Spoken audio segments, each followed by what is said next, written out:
Každý z nás sa vo svojom živote stretne s rôznymi ľuďmi. S niektorými sa porozprávame veľmi dobre, no s inými sa ledva pozdravíme. Ako však komunikovať bez problémov a udržať si dobré vzťahy s každým, vám poradíme v dnešnej relácii. Kedy je komunikácia dobrá? No, každá dobrá komunikácia je vtedy dobrá, keď vytvára priateľov. Či v práci, či v rodine, či v kolektíve niekom športovom. To je úplne jedno. Dobrá komunikácia musí mať vždy dobrý efekt. A jeden z nich je porozumenie medzi ľuďmi. Zraďu pohodí, akože daj sa mi vydechať, daj vydechnutý chlopovi, nie, z východu Prešovem, z dovolenuj, na to šlo, ja takú mám dovolenku za sobou, normálny perfektnú dovolenku, abo ja byłem ešte z partiu Rustáku, byli sme pěti, rozbili sme sa, pěti sme byli na domáši, paráda vám Hariu, Slovenské more, nadhera. Všetko, že čo? Že čo? Ja mu zase vôbec nerozumiem.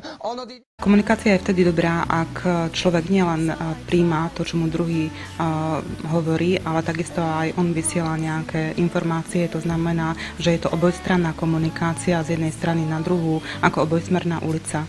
Aké sú najčastejšie chyby v komunikácii? Tak prvou vážnou chybou komunikácie je to, ak človek hovorí takým spôsobom, že tá druhá strana nemá šancu porozumieť to, čo hovorím. Ak používam slova, ktorým nerozumie tá druhá strana, to môžu byť odborné výrazy, slangové výrazy, niekedy aj také rečové zvláštnosti alebo Ja som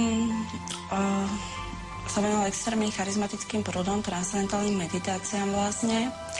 A som iba meditovala o tom zmysle našej existencie na tejto planete a vlastne ohľadom toho, či je ten vesmír uzavreteľný, či priestorov, či späť do nekonečnej ďalky, a tak som sa prepojila s tým extra veľkým magnetickým polom, s tým epicentrom. Vidím si nadprirodzené duchovné sféry, tú 7. dimenziu vlastne. 7. dimenziu, no. A ako to tam vyzerá? 7. dimenzii? No.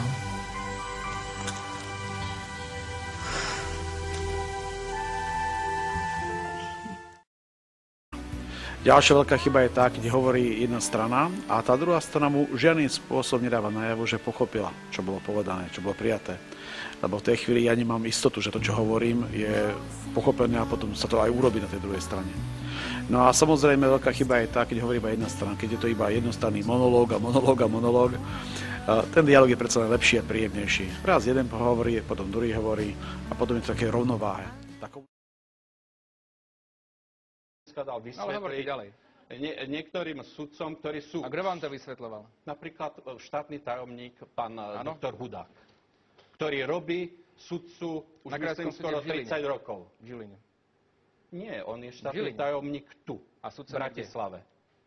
V Žiline. Ale mne hovoril to aj pán profesor Čečot, ktorý je profesor trestného práva na právnickej fakulte Univerzity Komenského v Bratislave.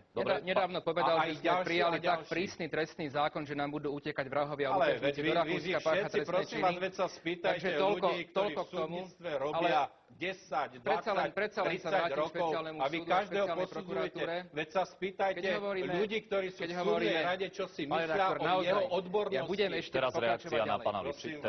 Ja som veľmi rád, ale nebudem nervózny. Ale necháme ho reagovať. Ale necháme ho reagovať. Trebalo by, keby sem prišli sudcovia zo súdnej rady a všetci vás stade to vypovedali. Aké sú pravidlá pre dobré medziľudské vzťahy? Tak prvým pravidlom pre dobré medziľudské vzťahy je určite to, že keď sa s niekým rozprávam, tak vždy tej druhej osobe dám tu jej dôležitosť, tu jej vážnosť. Každý človek si zaslúži, aby som jej vyjadril to, že si ju vážim, a vlastne pre každého človeka je najviac dôležitý on sám. To znamená už len to, že si pamätám jeho meno, že si všimnem to, že čo on dokázal v živote. Ocením to, koho on pozná. To sú veľmi dôležité veci pre každého z nás. To je prvé také pravidlo. Druhé dôležité pravidlo je ešte to, aby som stále dodržiaval zásady dobrej komunikácie. To znamená, aby tá komunikácia bola taká dvojcestná. A jedna strana a druhá strana hovorí a dokončuje komunikáciu. Viac ten dialog ako ten monológ. Prečo majú ľudia priateľov? Možno hlavná vec, s ktorou sme sa narodili, je ochota a snaha pomáhať druhým ľuďom. Sú ľudia, ktorí celý život len berú peniaze, lásku, podporu, ale nikdy nič nevrátia. Tak taký skôr či neskôr nebudú mať priateľov, budú sami. Dôvody môžu byť rôzne, väčšinou je to pretože sme spoločenské, sociálne tvory a potrebujeme žiť nielen o samote, ale aj v kruhu nejakých blízkych ľudí. Máte v práci viac priateľov alebo nepriateľov? No, ťažko povedať. Skôr si myslím, že priateľov, pretože moja práca je práca s deťmi v Ústave pre telesne postihnuté deti, takže tam v tom užšom kolektíve mám veľmi veľa priateľov a v tom širšom dá sa povedať, že asi ani nenájdem nepriateľa. Nepriateľov nemám, väčšinou priateľov. Ako si ľudia robia nepriateľov? Ľudia si robia nepriateľov niekoľkými spôsobmi. Prvá z nich je tým, že proste sú hlúpi. Ak mám málo informácií, neviem, čo mám urobiť, tak niekedy nechtiac ubližiť druhým ľuďom a ten mi to potom zákonite vráti. Druhá možnosť je, že si vyberám zlých kamarátov, zlých vôdzokách priateľov, ktorí ma to sa nahovoria na nedobrú vec. Ja to urobím, takomu ublížim a zákonite ten človek to ťa takisto bude vracať. Vyrábať si nepriateľov je veľmi nedobrá metóda na prežitie. Hej, človek nie je stvorený na to, aby žil v kruhu nepriateľov, človek je stvorený na to, aby mal podporu svojho okolia. Človeku nie je vlkom, človek by mal žiť takým spôsobom, aby mal skôr priateľov ako nepriateľov. Takže je to veľmi zlá metóda. Samozrejme, ak idem životom ako tank a všetko válam a sekám, rubem a hlava nehlava, tak sa nemôžem diviť, že jednoducho ten môj život nie je dobrý. A je to možná preto, lebo myslia mnohokrát viacej na seba ako na tých druhých, a zabúdajú, že ten druhý môže mať tiež nejaké zlé chvíľky, nálady alebo zlý deň. Ako komunikujete s nepriateľmi? Priamo.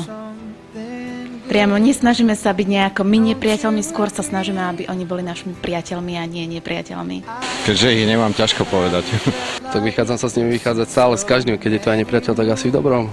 Ako si získať priateľov medzi kolegami? Tak základná metóda, ako mať dobrých priateľov, je robiť si poctivo a dobre svoju robotu. To znamená robiť perfektne svoju prácu, dokončovať ju takým spôsobom, aby ten pracovník, ktorý je za mnou, mohol moje výsledky dobre používať. Keď som fakturant a vystavím faktúru, urobím ju perfektne, presne na čas a dám ju tak tomu kolegovi, ktorý je za mnou, aby on si nemal žiadne starosti. V práci trávime väčšinu času nášho dňa. Mnohí sa to neuvedomujú, že je to niekedy viacej ako v domácom prostredí a preto sú dôležité aj dobré medziľudské vzťahy na pracovisku. Ako nepokaziť vzťahy doma alebo aj v práci? Nepokázať vzťahy doma alebo na pracovisku je len dennodennou prácou a úsilím na tom, že vnímame toho druhého ako celistvú bytosť. No je veľmi dôležité, že keď sa už s nejakým človekom udeje taká hádka alebo spor, aby som si ja uvedomil, aká je miera mojej zodpovednosti za tú hádku. Hej? Samozrejme, vždy sú v tom namočené obidve strany, málo kedy sa stane, že len jeden to pokazí, ale treba nájsť pravú príčinu, v čom tá hádka vlastne vznikla, čo sa vlastne stalo. Ako zabrániť intrigám? Intrigy sú mimoriadne nebezpečná vec. Či v živote rodiny alebo vo firme môžu spôsobiť to, že sa rozpadnú firmy, rozpadnú sa rodiny, celé štáty dokonca. Takže ja musím presne vedieť, ako intrigy vznikajú, musím poznať ich pôvodcov a samozrejme musím to nejakým spôsobom odstrániť. Mnohokrát sa zdá, že nie je žiadne riešenie z danej situácie, ale pokiaľ obidve strany majú záujem vyriešiť konflikt a možno, že požiadajú aj prosbu iných kolegov na vyriešení sporov, vždy je ďalších 8 riešení, ako daný spor vyriešiť. A čo, ak vznikne láska alebo milenecké vzťahy na pracovisku? Čo vtedy? Keď raz vznikne láska medzi dvoma ľuďmi a nemá to vplyv na ich pracovný výkon, tak ja nevidím dôvod, aby sa nemohla rozvinúť a otvoriť svoje krídla. V pozadí všetkých našich úspechov v osobnom živote i v zamestnaní stojí zväčša schopnosť dobrej komunikácie. Tá je už odpradávna kľúčom k sympatiám a vzťahom medzi ľuďmi. Nech vám teda tie pekné vzťahy nielen medzi vašimi blízkymi vydržia čo najdlhšie a tie zlé nech sa rýchlo napravia. Dovidenia.